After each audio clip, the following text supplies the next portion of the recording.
eğitimciler için dünyadaki. Şu an ilkindeyiz bunların, bu eğitimlerin. Tekrar Doktor JIAFANG'a teşekkür ediyorum. Tekrar Hong Kong Üniversitesi'nden bizim ilk davet ettiğimiz konuşmacımız olduğu için. Aynı zamanda da yıllık bir rapor paylaşıyoruz. Life Uluslararası International Education Report adlı. 8 farklı ülkeden değerli e, müdürler, akademisyenler veya öğretmenler kendi ülkelerindeki şartlardan bahsediyorlar eğitim konusunda ve bunu kendi web sitemizde paylaşıyoruz. Herkes çok kolaylıkla buna ulaşıp bunu okuyabilir, inceleyebilir, eleştirebilir ve bize bir sonraki rapor için tavsiyede bulunabilir. Aynı zamanda danışmanlık ve koçluk eğitimleri de düzenlemeyi planlıyoruz. Sertifikalı eğitim programları düzenlemeyi planlıyoruz. Bütün dünyadaki öğretmenler, müdürler ve eğitimciler için. Ve burada da bizim partnerlerimizi görüyorsunuz, ortaklarımızı. Bunlar aslında Life kurumu olan şu anki kurumun yönetim kurulundaki kişilerin temsil ettiği şirketler, kuruluşlar. Ama daha fazla kişi kasıldıkça daha güçlü olacağız. Söylediğim gibi başka bir videomuz daha var şimdi. Son videomuz bu. Bize nasıl katılabileceğinizi gösteriyor. Are you interested in networking with like-minded educators from all across the world? Well, with Life, bring your ambitions to life. We will be blessed to have you as a country representative and ambassador by introducing Life in the educational communities and to people around you. Or select a member which will allow you to participate in our activities or facilitate various life events based on your interests and expertise. Or be our partner if you want to be a part of or sponsor of certain life events. Click on the link below and stay tuned to our upcoming events.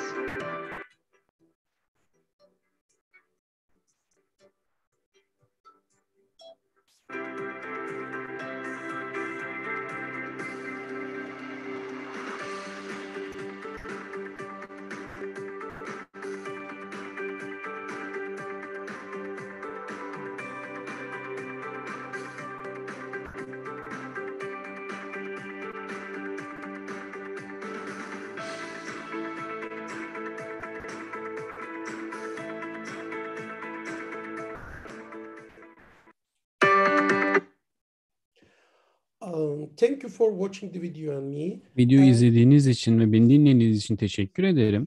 Sunumumun son sayfası burası. Bütün dinleyicilerimizin, bütün katılımcılarımızın bir sonraki temsilci toplantısına davet etmek istiyorum. 25 Haziran'da gerçekleştireceğiz bu toplantıyı. 2-3 ay sonra. Fakat öncelikle sizden başvurularınızı bekliyoruz. Temsilci olmak için kendi ülkelerinizin veya bölgenizin temsilcisi olabilirsiniz Live'da. Daha sonra da sizinle iletişime geçeceğiz ve sürdürülebilir bir ilişki kurmaya çalışacağız aramızda. Ve umarım bu toplantıda 3. Uluslararası Konferansımızı planlayabiliriz. İsmi de değiştirebiliriz.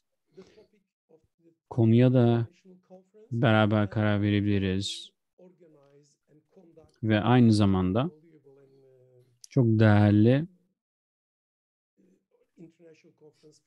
uluslararası konferansları birlikte organize edebiliriz. Peki başka ne yapabiliriz? Birçok fikrim var aslında. Fakat sadece aklımdaki fikirler bunlar. Umarım ilk yıllık toplantımızda fikirlerimizi paylaşabiliriz ve daha fazla ne yapabiliriz buna birlikte karar verebiliriz. Bugün söylemek istediklerim bu kadar Life kuruluşu ile ilgili. Çok heyecan verici gerçekten. Benim hayatımda çok heyecan verici bir an bu. Sizinle birlikte olduğum için de çok mutluyum. Çünkü fikirlerimi paylaşan birçok insan olduğunu görüyorum. Benim hayallerimi paylaşan, gelecekle ilgili hayallerimi paylaşan birçok insan olduğunu görüyorum ve burada şu an o insanlar. Katıldığınız için çok teşekkür ediyorum. Ve şimdi de JIAFA'ya mikrofonu bırakıyorum ve daha fazla bekletmeden fikirlerini paylaşması için mikrofonu bırakıyorum şu an. Çok teşekkürler. So Yusuf, I start sharing my screen. Yes, let me introduce you briefly to the Yes. Kısaca sizi tanıtayım isterseniz. Yes, please. Öncelikle bu konuşma için Doktor İbrahim'e çok teşekkür etmek istiyorum. Katılımcılara bir sonraki konuşmaya geçmeden önce www.lifeedu.org sitesine girerek daha fazla bilgi edinebileceklerini hatırlatmak istiyorum. Dr. JIAFANG Yes. kendi sitemizde de, web sitemizde de ve sosyal medyamızda da görebilirsiniz. Hong Kong Eğitim Üniversitesi'nde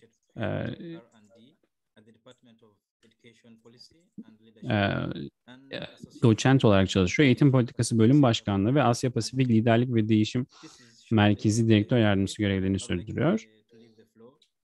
Şimdi mikrofonu kısaca tanıdıktan sonra ona bırakmak istiyorum. Sunum sırasında sorularınız olursa chat kısmını kullanabilirsiniz veya soru cevap kısmından sorularınızı iletebilirsiniz. Evet, mikrofonu size bırakıyorum. Yes, thank you. Thank you, Yusuf. I share my screen or so share the sound of my computer. Mikrofonumu ve bilgisayarım sesini paylaşıyorum. PowerPoint'imi görebiliyor musun şu anda? Can you see my PowerPoint? Evet. Okay, great, thank you. Thank you, Yusuf, and also Dr. Ibrahim's invitation. I'm çok teşekkür really ediyorum. honored Aynı to be zamanda part of this exciting and important event. Daveti için çok teşekkür The ederim. Çok topic of heyecan my verici bir sharing etkinlik. is turning around the Gerçekten. school with innovation during the pandemic Benim and my observation from Hong Kong. Başlangıcı inovasyonla pandemik sırasında bir okulun toparlanması üzerine. I really glad to see so many warm hellos from everywhere around the world. Çok sıcak bir şekilde karşılandığım için dünyanın birçok farklı yerinden çok mutluyum. Not only my hello is not only from Hong Kong, my hello is also from Shanghai. Later I'm going to share a little bit more on that also. And I see an important connection between where I am and the life organization. I'm wearing two hats in the university. I'm the associate head in this department, education policy and leadership, and I'm also associate director in the center, as Yusuf has nicely described. I think, as you see, these are the values we stated very explicitly on our website, and you can sense that in our activities, programs, and the kind of research we will produce. So ürettiğimiz you farklı see these araştırmalarda common da bunu words açık bir şekilde what görebilirsiniz. Dr. Ibrahim just described Dr. and was İbrahim'in de posted on tanımladığı, our website and was actually kendi out sitemizde de in görebileceğiniz bu enacting our kelimeler action oldu. activities. These are innovation, Bunlar inovasyon, collaborative learning, networking. işbirlikçi So öğrenme, I'm really to be part ve of this çalışma. O yüzden event.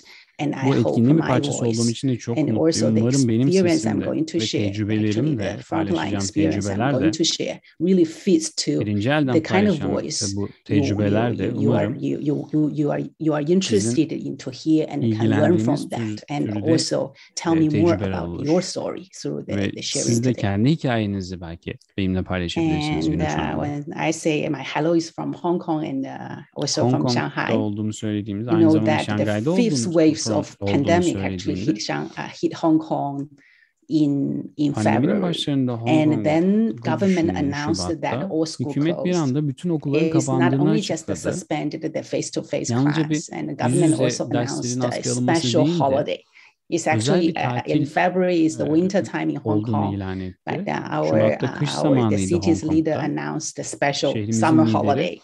özel bir yaz So tatili also I'm on olduğunu sabbatical leave duyurdu. this semester. So I just brought Bu my whole family. We didn't see semester'da my bırakacağımızı family in the mainland China, söyledi. Shanghai for quite a long time. So we just Şangay'daki traveled ailem uzun süre together from Hong görmemişti. Kong to Shanghai. O yüzden Hong Kong'dan So that's Şangay'a why gittik actually I'm birlikte. now actually giving this sharing from O yüzden Shanghai. şu an bu And it's konuşmayı 5-hour Şangay'dan difference yapıyorum. from Turkey. You are the Türkiye ile afternoon. 5 saat fark This var. is Siz öğleden sonra şu 10 an sizin now için. about 10 p.m. in Hong Kong. Şimdi akşam In 10 Hong Kong, Hong Shanghai time. Kong'da ve Şangay zamanına Despite göre. the geographical distance, I Coğrafik believe mesafeye wherever you rağmen are, I think şuna inanıyorum ki nerede around the olursanız world olun, we see some similar bütün educational dünyada benzer strategies eğitim or stratejileri reforms görüyoruz. around the world. and including Hong Kong. Hong Kong and Shanghai were also seeing this kind of educational reform or strategies. This includes more decentralization of the school administration, school-based management, more emphasis on student-centered learning over teacher-centered learning, more involvement of parents, more enactment of educational standards, quality assurance, accountability, all kinds of accountability processes, and more emphasis on the teacher empowerment. So you can tell me whether this applies to where you are right now. Through today's sharing, I wanted to, these are the purpose of my sharing. I wanted to, at the end of the sharing, we could have together we could have a better understanding of those common challenges, especially when we wanted to bring the innovation in our school, regardless it's a primary school, secondary school, higher education, or organization, or other types of organization of education. And I hope we can also walk away with a bit more clarity in terms of how school leaders and teachers using a similar repertoire of leadership practices to make innovation happen. I hope that we can also walk away from this event with a bit more confidence in the unique strengths that we as individual educators, researchers, schools, and the system that can bring into innovation.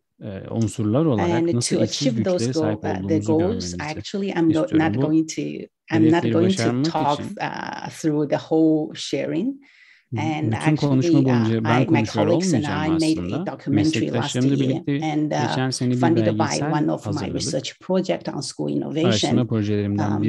We made a documentary about a close observation of a school who made huge change, or we call it a school turnaround during the pandemic.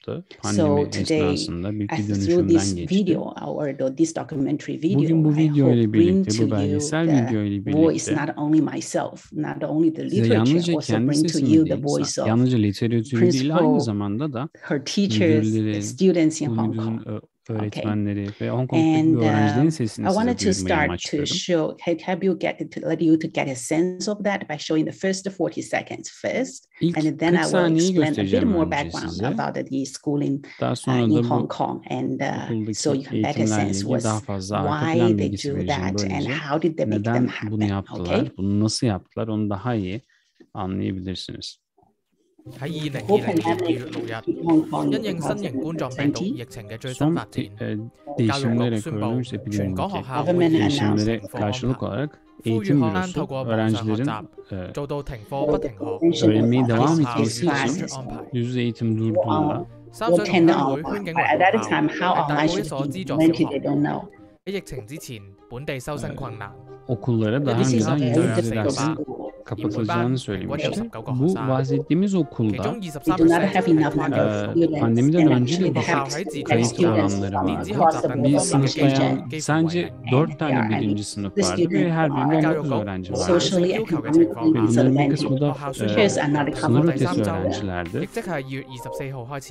Eğitim bürosunun zorunlu gereklilikleri olmadan 3. haftadan itibaren bütün derslerde online eğitime geçirmesi kararı alındı. And so this is a bit of background about that case study. And as this is a case about a public school. Although it's a public school, it doesn't mean it's very safe. In Hong Kong has been regarded, I think, according to the standard PISA test, Hong Kong is regarded as one of the also numerous report, global report, research report. Also, they consistently regard Hong Kong as one of the high performing education system. So the students have been performing very well on the international standard test. However, they're doing well doesn't mean they're feeling well. So the students is also, you can see those from those tests, the kids that may perform very well on the international test, but they are afraid of making mistakes. They are afraid of failures. So in one word, you can say that the students may doing well, but they might not feeling well. And also the schools in Hong performansların Kong, iyi olmasına rağmen even iyi is government funded hissetmeyebildiğini schools, söyleyebiliriz. most of the schools are government funded. Devlet It's okullarında, running or okulların in çoğu kind devlet of the okulu reality is aslında. more like a small government and a Ama daha big çok küçük market bir because the whole school funding mechanism devlet ve is büyük linked bir to the piyasa number of gibi students a bir school durum can söz recruit. konusu. That means if the school does not recruit enough number of the Okulda students, the yeterince öğrenci school, yoksa eğer, to a certain extent, the school has to be closed. okulun bu And durumda another kapatılması situation gerekiyor. make this school, you say the public schooling in Hong Kong is not Hong so Kong'daki secure, devlet is the okulları çok dropping number, the dropping güvenli number değil. of school age Çünkü population. You can forecast in okul the yaşındaki coming kişilerin 6 years, sayısı azalıyor. there Önümüzdeki is a drastic 6 drop ayda of the school age büyük bir children. okul yaşındaki çocukların by sayısında düşüş söz konusu. 2026, we can anticipate at least 6 public primary school has to be 2026'da closed. 6 okulun So this is kind kapatılacağı of the background I öngörülüyor. wanted to draw your attention. O yüzden And the önce school bu arka case plan bilgisini exactly sizinle part of paylaşmak those istedim. is struggling with survival. They do not, the school I Hayatta just kalma showed, it does mücadelesi not veriyor have yani bu enough number okul. of students. Ya yeterince And the öğrencisi teachers are yok, not so competent, no, or not öğretmenler confident yeterince either. yetkin değil They veya didn't do a lot yeterince of online özgüvene learning sahip değil. or Online IT. They eğitim do not have much IT yapmıyorlar ve competence. bilgi işlem And çok the students çok actually are fazla crossing the performans border. They cannot even, göstermiyor. because of the lockdown of the pandemic, they Pandemideki cannot even kapanmalar cross the border to yüzünden attend the school bazı for quite a long öğrenciler time. sınırı geçip And now it's okula bile lasted uzun for süre about 2 years. gelemiyorlar. Ve bu 2 yıllık bir süreçten bahsediyoruz. And when I say school turnaround, I want to also set a definition here. When I say Okul school turnaround, they toparlanması must dediğimde bundan demonstrate this, bununla the neyi following kastettiğimi de göstermek istiyorum. characteristics. There is a Özellikleri very aslında significant improvement. bahsediyorum. Çok So that's önemli what's ölçüde happening bir with the school. iyileşme söz konusu. That's that may make me in this school there's actually a very significant improvement. Çok önemli They ölçüde ensure bir the iyileşme organizational söz konusu survival. oldu. Now this school does Kurumun not have hayatta any survival kaldığını, crisis anymore. hayatta kalması And there is temin perpetual edilmiş oldu. Artık bir innovation, hayatta kalma and mücadelesi the yok. Sürekli innovations bir keep inovasyon going söz on, konusuydu is burada da aynı launched and zamanda. keep going on. And İnovasyon there is a devam ediyor very sürekli. clear strategic action reorientation Çok happening bariz in the stratejik school. eylemler The school is gaining new resources. gerçekleştirildi. The school Yeni is kaynaklar edindi now okul. find out new ways, trying out new ways, Artık actually exploring more yeni new ways yollar of bulmaya working çalışıyor with bu each okul. other and delivering Birbirleriyle nasıl daha iyi the çalışabilirler teaching and learning. And ve you can also öğrenmelerini see ve a öğretmeyi nasıl rejuvenation daha iyi of the whole başarabilirler. school. And a lot of Ve okulun yeniden entrepreneurial hayat and bulduğunu energy görüyorsunuz. happening in this school. So this Bu is the okuldaki yeni conceptual bir background, enerji var. also the realistic background of this case. Kavramsal Now I'm going to arka show planı bu. the next 10 minutes of the vakanın. case. And this school actually make this vakanın ilk kind 10 of turnaround, dakikasını demonstrating göstereyim this size. kind of characteristics.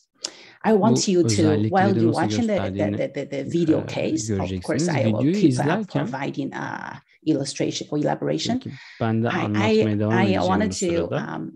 to invite you to thinking about. You can interact using the chat as Yusuf box'tan etkileşim suggested. You can use the gösterebilirsiniz. chat.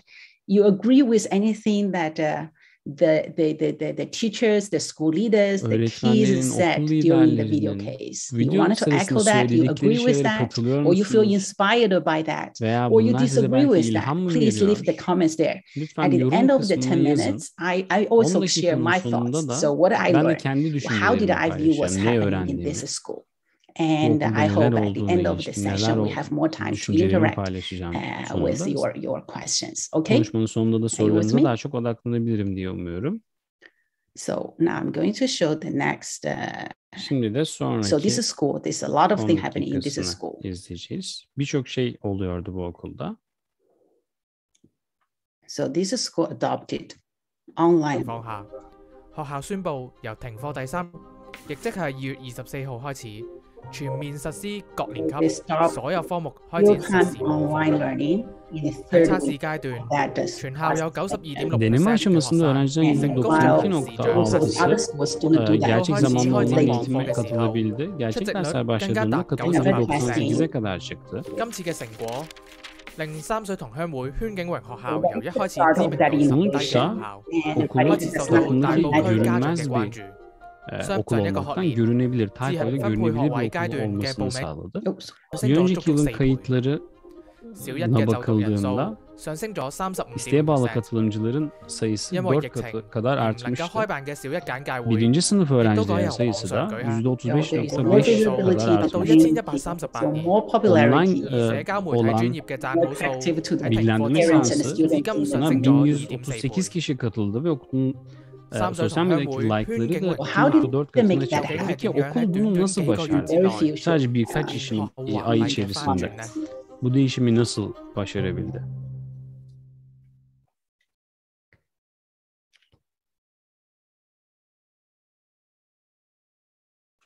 So, let's see what's happening. Başta çok üzülmüştüm çünkü arkadaşlarımla oynayamıyordum. Sadece evde televizyon izleyebiliyordum. Watch TV most of the time. The whole world disappeared in front of me. O yüzden bütün sınıf arkadaşımı, öğretmenlerimi kaybediyormuş gibi hissettim. Yalnız hissediyordum. Sanki her şeyi kaybetmiş gibiydim. Beni endişelendiren şey iyi bilgisayar becerilerim olmamasaydı. Sıfırdan öğrenerek bu videoları hazırlıyorum. Diğer öğretmenler de aynı zamanda endişeli. Çünkü özellikle online eğitimde okulumuz bariz bir şekilde dezavantajlı konumdaydı. Çünkü öğretmenler için sistematik bir profesyonel eğitim yoktu. Sadece bazı online platformları sınıfta denemiştik. Online eğitimi geliştirmek için kapsamlı bir planımız yoktu. O yüzden öğretmenlerimiz kendini güvenli hissetmiyor. Peki en başından beri online eğitim yapmak zorunda mıydık? Hepimiz bunu yapmak zorunda mıydık? Sanıyorum hepsinin biraz kafası karışıktı. Bu konfor alanlarından nasıl çıkabilirler? Bu zorlukla nasıl başa çıkabilirler? Hepimizin karşılaştığı tarzda bir zorluk bu bence. Ben şahsen yazılım problemlerini çözmenin donanım problemini çözmekten daha önemli olduğunu düşünüyorum. Çünkü yazılım insanlarla ilgili. Bunu nasıl çalıştırabiliriz? Ekip ruhu çok önemli burada. Yönetim desteği de çok önemli. Buradaki önemli nokta öğretmenler aslında. Öğretmenler bu işi gerçekleştiren insanlar. O yüzden plan için öğretmenlerin önce ikna olması gerekiyor. Böylece stratejik planımız, hedefimiz başarılı olabilirdi. Peki bütün yazılım problemlerini nasıl çözebilirdik? Öğretmenlerin bunun arkasındaki mantığı anlaması gerekiyor. Öğretmenlerimiz bunu neden yapıyor? Bunun neden önemli olduğunu anlaması gerekiyor. Neden gerçek zamanlı online derslere gitmeniz? Neden bütün okul yaklaşımı olmalıydı? Aynı zamanda bazı videolar yaptık. Öğretmenlerimiz bu videoları öğretmek için kullanabiliyorlardı. Öğretmenlerimiz bu fikri sevdi. Herkes biraz bir takım videolar yapıyordu. Artık bu savaşta yalnız değildik. Bunu yalnız başımıza mücadele etmiyorduk. Bütün öğretmenler bunun iyi bir şey olduğu konusunda, iyi bir uygulama konusunda hemfikir oldu. Aynı zamanda öğrencilerin eğer şimdi okumazlarsa daha sonra daha çok çalışmaları gerektiğini, bunun mümkün olmayacağını anlatmaya çalıştım. Sanıyorum bütün öğretmenler bu inisiyatifi çok destekledi. Öğrencileri kamera karşısında gördüm ve çok heyecanlıydım. İşte o zaman bütün enerjinin onlardan geldiğini gördüm. Hepimiz bir toplumun parçasıyız. Bu pandemi karşısında öğretmenler için belli stres kaynakları var bahsettiğiniz gibi. Boşluğu ben de hissettim. Öğrencilerimi ben de özlüyorum. O yüzden öğretim sürecimize dönüp baktığımda gerçekten neye ihtiyacımız var? Öğrencilerle etkileşime ihtiyacımız var. Ebeveynler ve akranlarla birlikte yürümemiz gerekiyor. Ve bunu görmek gerçekten çok önemliydi.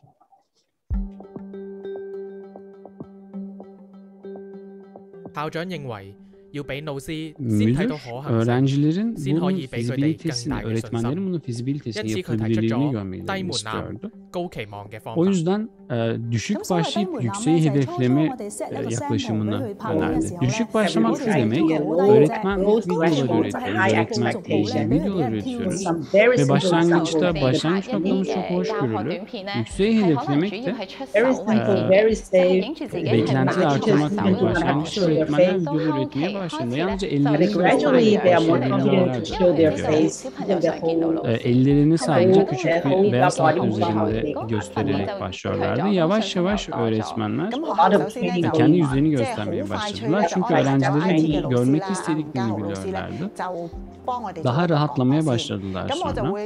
Okulda hemen bilgi teknolojileri öğretmenini görevlendirerek bir eğitim seansı düzenledi. Ve sonrasında adım adım not alıp bunları ben de izledim ne yapmam gerektiğini. Şimdi bana rahat yapabilirsiniz şeklinde cesaretlendirdi. Ve hoşgörülü olmam gerekiyordu. Küçük detayları değil, büyük resme odaklanmam gerekiyordu. Yalnızca gelirlerse deneyebileceklerini, eğer bir şey olursa birlikte çalışarak bunu çözebileceğimizi görürlerse başarılı olabilirler. İşte o zaman her şey yoluna girecektir. Okulumuzdaki birçok öğrenci farklı yerlerden geliyorlar, farklı şeyler denememiz gerekiyordu.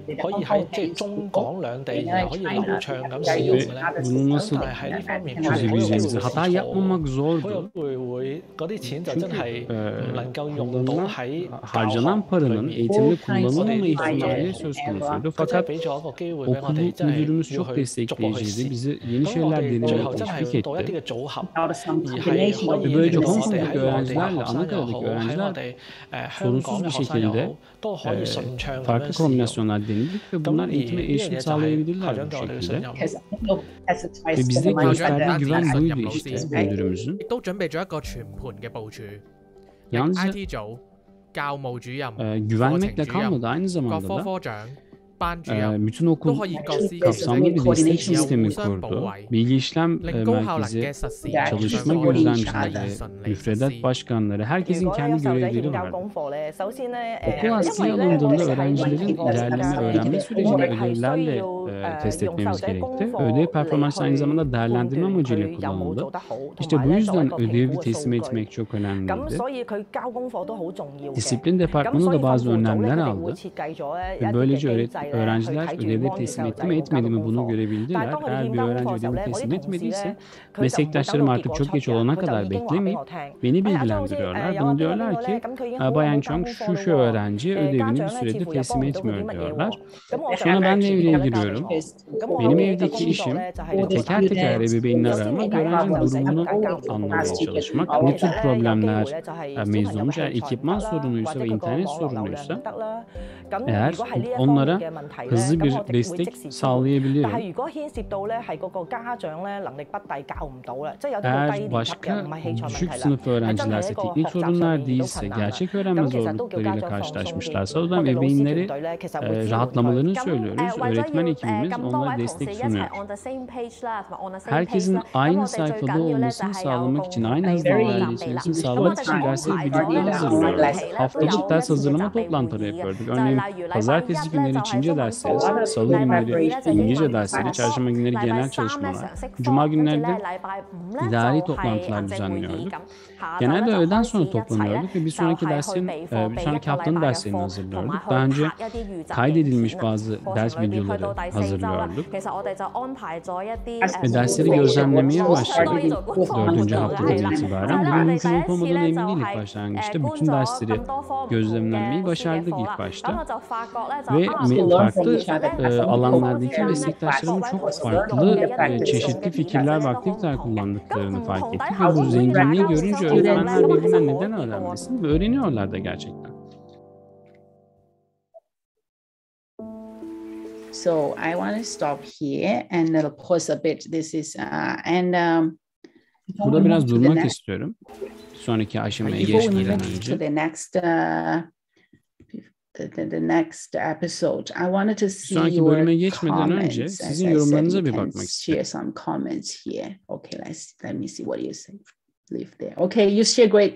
So similar, right? I see two comments there. You think that all the worst teacher have experienced the same thing? I exactly agree with you. Most of us experienced similar challenges as a teacher. I like the video case study. Thank you. And as you see, the principal used a lot of efforts to convince them during this whole process to convince the teachers. And you may say these are rather conventional leadership practices. Çok geleneksel liderlik uygulaması and they not only to make the change.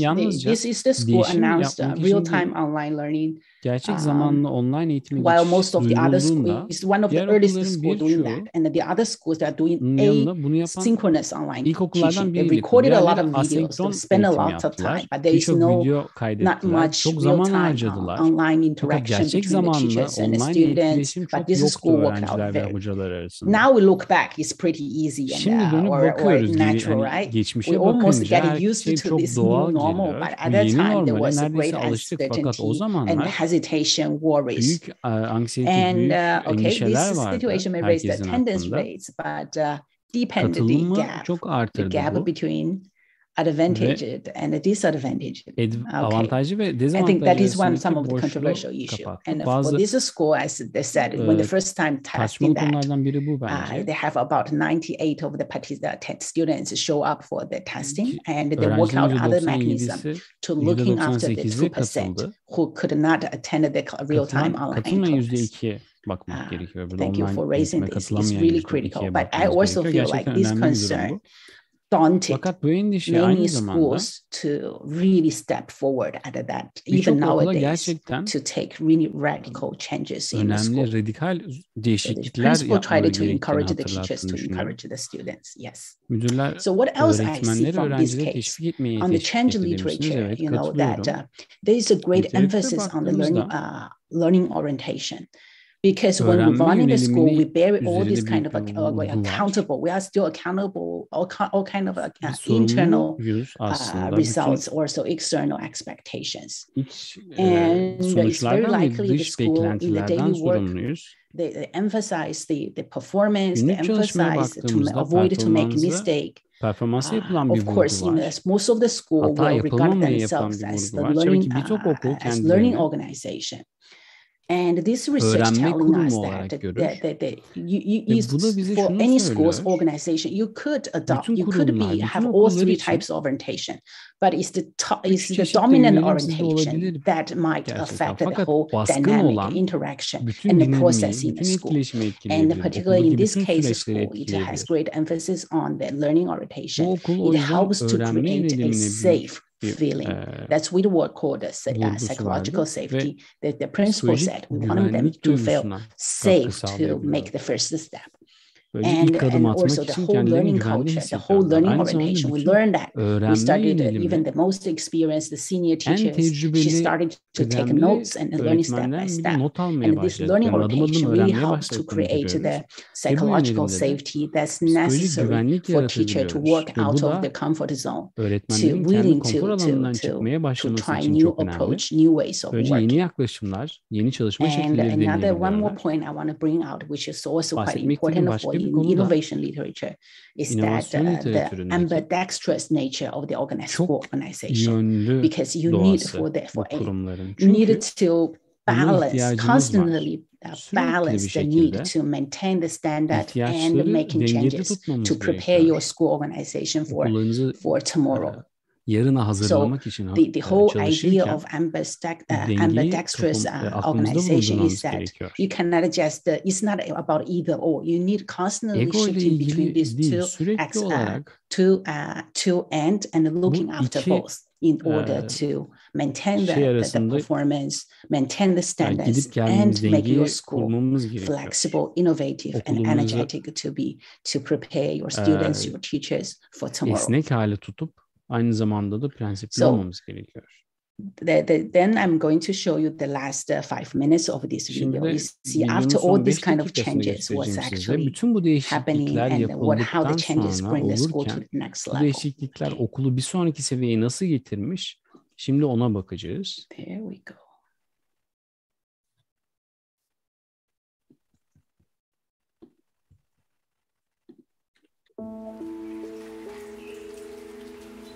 咁讚歎嘅就係整個團隊嘅團結，讚歎就係老勇於嘗試、開放求進嘅心態。咁喺文字上面，我就總共係俾咗通訊老師同埋家長。咁內容咧都係圍繞住點解我哋咁做啦，激勵我哋嘅士氣啦，同埋咧有一啲少少嘅成功咧，我就會同佢哋一齊 celebrate。一齊咧去再推高一個層次，即係我哋呢一個任務完成咯喎，我哋可唔可以再做下一個挑戰啊？咁我就一路喺度鋪排，即係老師一路係我完善，一路係望住我哋嘅山頂行上去嘅，一齊向上行嘅，同家長亦都係，佢要了解咧老師öğretmenlerin çocuklarına ne verdiğini ebeveynler için de aynı şey geçerli. Öğretmenlerin çocuklarına ne verdiğini anlamaları gerekiyor. Öğretmenlere minnettarlığımızı ifade ettim. Aynı zamanda ebeveynlere de umarım ebeveynler de öğretmenlerimize minnettarlardır. Yüzümüzün desteği sayesinde zaman zaman ondan sevgi mektupları alabildik. Sevgiyle dolu mektuplardı bunlar gerçekten. Benim neşemi ve endişelerimi paylaştığını gördüm. Benim yanımda yürüyordu. Derinden şunu hissettim ki bu mücadelede yalnız değilim. Arkamda çok güçlü bir ekip var. Okul tesislerimize ve donanımlarımıza ek olarak öğretme ve öğrenme prosedürleri, okulun sağlığı, bunların yanında biz ebeveynlerimizin çok ihtiyacı olan başka bir şey, başka bir yerde bulamadığımız bir şey daha var. Bu da ebeveynlerle okul arasındaki yakın bağlantı. Bu benim için ekstra bir şey, bir anne olarak içimde olabiliyor. Ekibimiz birçok açıdan çok gelişti. Zorluklarla mücadele konusunda, uyum konusunda, emek koyma bir şeyleri konusunda kapasitemiz kısa sürede arttı. Özellikle de ilk 2 haftaya baktığımızda bütün okul kapsayan online eğitimi uygulamaya geçirme hedefimizi başardı. Fakat beni en çok mutlu eden şey de ekibimizin zihniyetiydi. Sürekli kendini geliştirme zihniyeti. Bence bu zihniyet sayesinde okulumuz gelişmeye devam edebilir ve yeni zorlukları göğüsleyebilir. Hiçbir şey artık bizi yenemez. En büyük değişiklik geçen Cuma günü meydana geldi.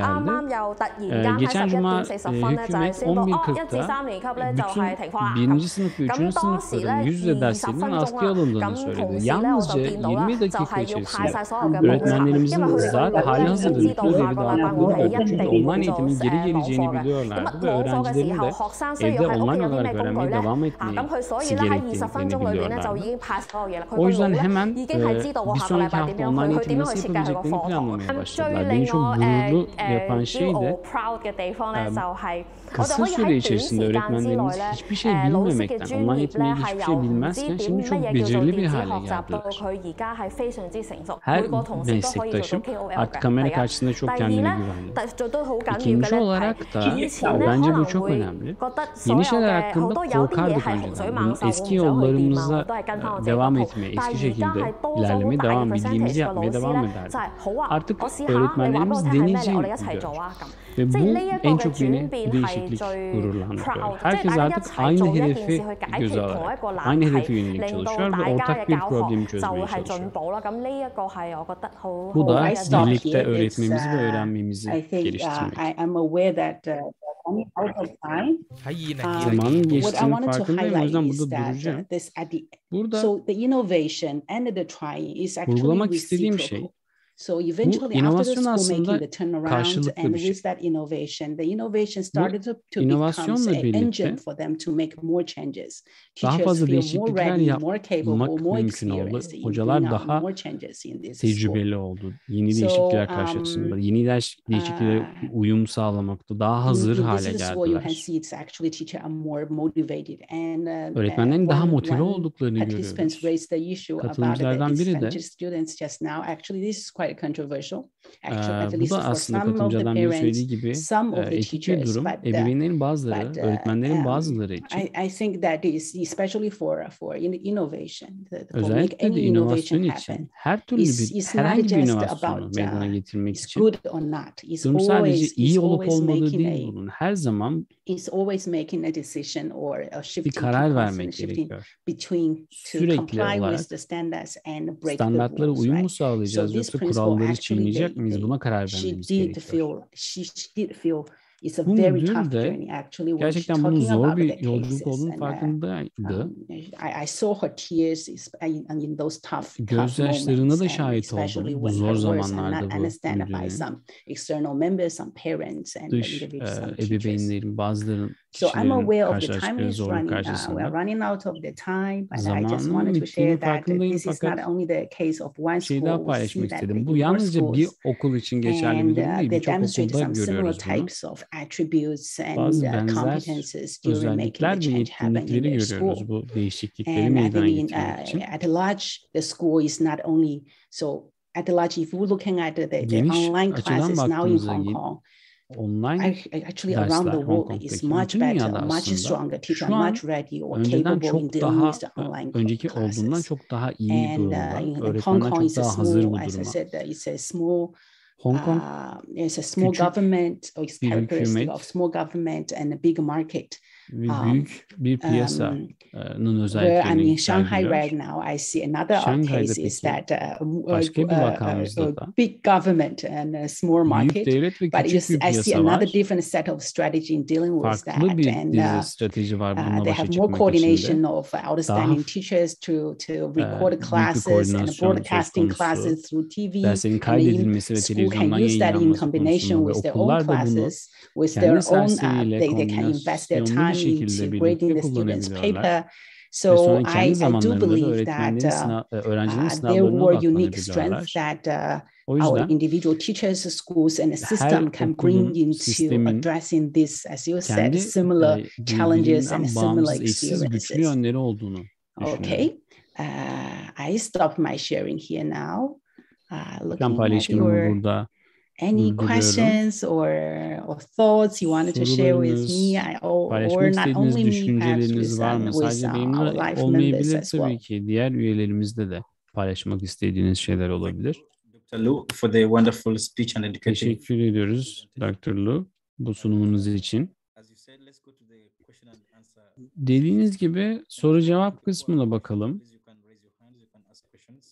Sorunuz varsa elinizi kaldırıp da soru sorabilirsiniz. Sorularınızı cevaplamaya hazır bir şekilde bekliyoruz.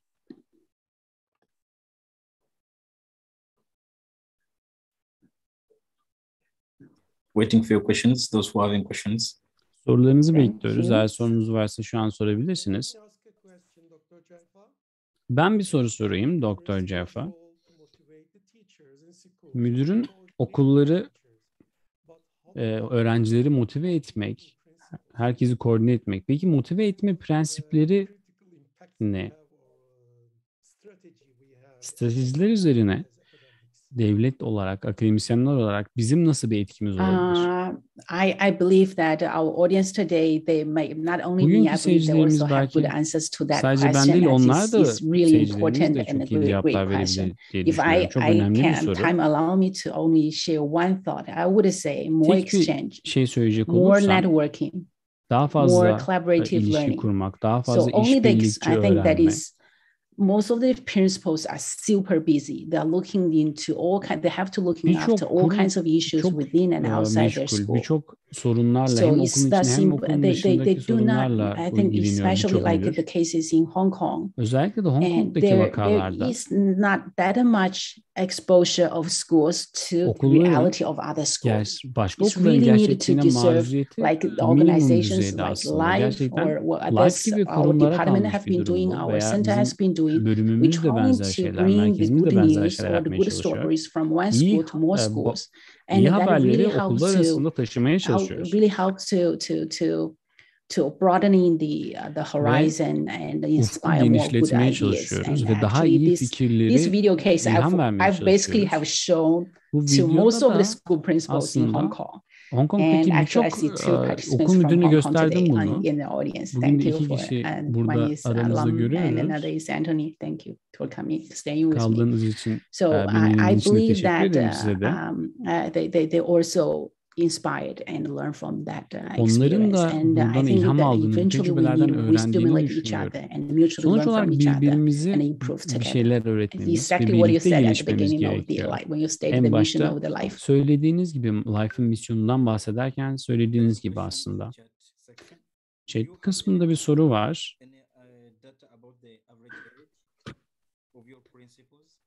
Müdürlerinizin ortalama yaşlarıyla ilgili hiçbir veriniz var mı acaba diye bir This soru var. average age of my principals, you mean that Müdürlerinizin I don't know, ortalama because I shared a yaşları, case. She, bir vaka as you see her paylaştım face, she's sizle. quite young. But for the other Siz de study, gördüğünüz oradaki entrepreneurial, müdürü the oldukça genç entrepreneurial aslında. Fakat teachers, that's diğer vakada, diğer because çalışmamızda that is a case study. bir vaka çalışması olduğu için Qualitative case study. They were in their 40, 50s. niceliksel bir As I see, that is the çalışma olduğu için common %40'ında age group of the school leaders. 40-60 yaşlar arası 40, 50. söyleyebiliriz ortalama bir yaş olarak belki. 40-50.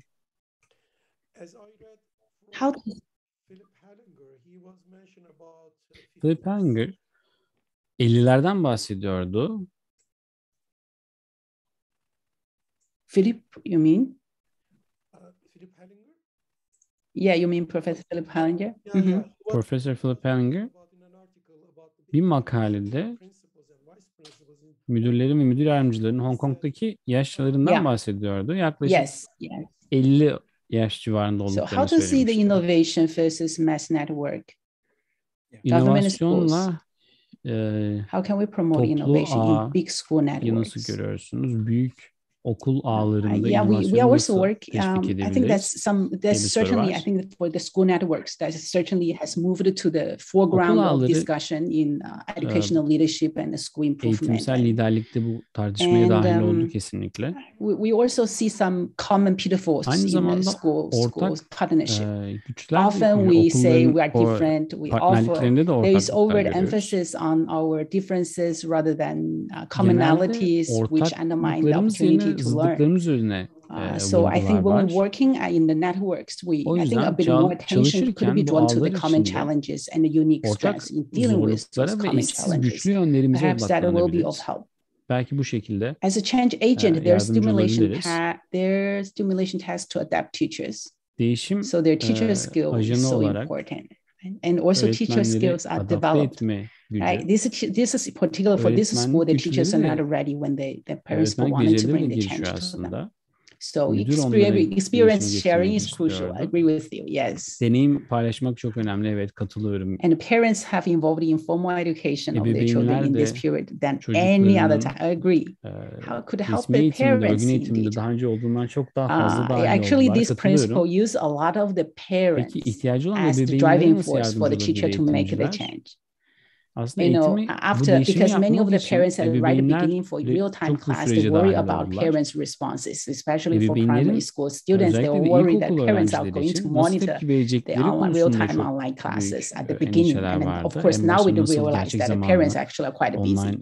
And they use collected a lot of feedback, encouragement words from the parents. The principal telling the parents, telling them, our teachers love your children perhaps more than more willing than the parents. But our teachers are not ready.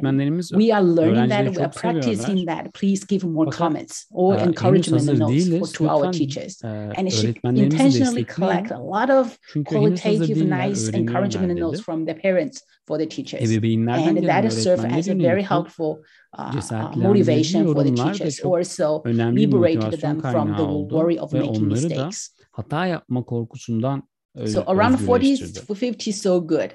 Why I'm also curious why you now we have two comments relating to the age, and also Ibrahim, Dr. Ibrahim also noticed that the figure from Professor Philip Hanger.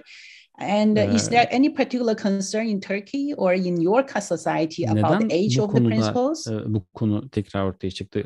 Müdürlerin yaşlarıyla ilgili Türkiye'de veya kendi ülkenizde bir tartışma mı söz konusu? Biz ulusal kapsamda bir çalışma yapmıştık. Ortalamamız 41.3 şeklindeydi. Ortalama müdür yardımcıları. Bence gayet genç bir yaş. %30'u bu insanların 5 yıldan daha az tecrübeye sahiplerdi yönetim alanında. Yeah, so I think Hong Kong also in the past or three years we see a lot of newly promoted principals as well as Anthony, actually one of the audience today here, Hong Kong. He is he was promoted to the principal position 2 years ago, Anthony. 2 yıl önce yeah, there's a lot of mobility in Hong Kong. Hong Kong'da çok mobilite söz konusu, hareketlilik var bu anlamda. Showing the situation in Hong Kong, the empirical researchers researching on education redesign their research. Eğitim üzerine çalışan araştırmalarını baştan I adapted my research plan. When as I said, I'm working on a research grant a project on teacher innovation. I have to adapt the plan from a large scale quantitative study to some more nuanced qualitative study, largely because when I doing the same set of survey we designed earlier, we found all the innovation we are collected about online teaching and learning. But we know that that's not all about innovation. Innovation could occur in any domain of school life. It's not only about online teaching and learning, right? So we feel like that inflated the importance of online teaching and learning during this special times. So there are a lot of postpone of the research project, yes, and but at least for my own project, I made that change, and it was approved by the committee, research committee. Araştırma komitesi tarafından da incelendi.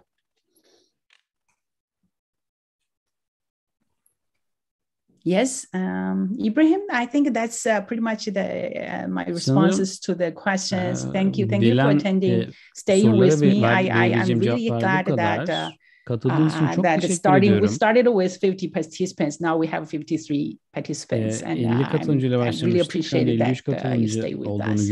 Now I give back the time to Yusuf or Dr. Ibrahim. Şimdi mikrofonu tekrar size bırakıyorum. Teşekkür ediyoruz sunumunuz için. Fikirlerini paylaşan, sohbet kısmından yazan, sorularını soran bütün katılımcılara da teşekkür etmek istiyorum. Katılımcılar aynı zamanda live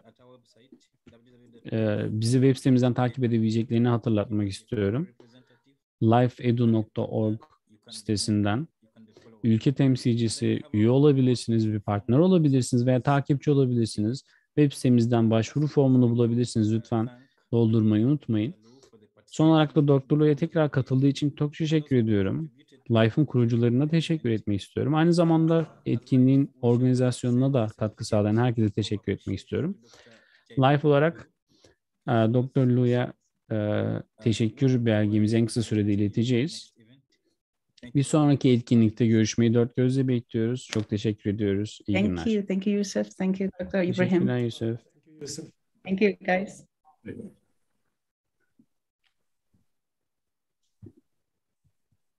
Recording stopped.